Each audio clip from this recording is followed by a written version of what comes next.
Ice cream তো খাওয়া হয়ে গেছে, আইসক্রিমের কাপটাও কি খেতে হবে?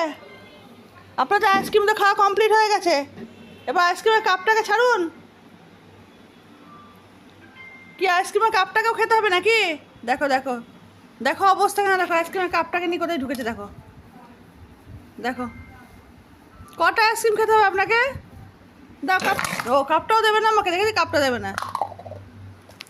আইসক্রিম নেই তো, শুধু কাপ, ওটা কাপটা দিয়ে দাও, ফেলে দিই, দাও। দেখেছো কি অবস্থা, দেখো আইসক্রিম খাওয়ার মাস্টার এই গরমে, আমাকে কাপটা পর্যন্ত ফেলতে দেবে না।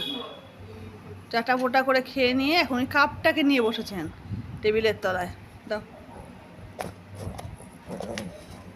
দাও কাপটা দাও।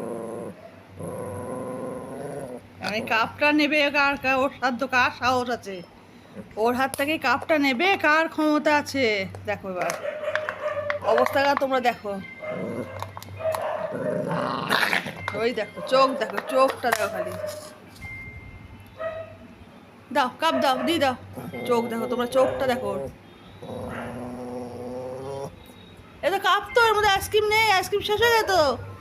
তুমি তো আইসক্রিম খেলে এক্ষুনি। দেখুন ওদের আইসক্রিম কি প্রিয়, দেখুন আইসক্রিম খেয়ে কাপটা পর্যন্ত আমাকে দেবে না। চোখটা দেব। ওরে বাবারে, এত রাগ কিসে? দেবে না কাপ, দেবেন? আচ্ছা আচ্ছা আচ্ছা, নাও কাপ খাও। দেখো আইসক্রিমের বাড়িটা কি অবস্থা করে, আমি নিচ্ছি না।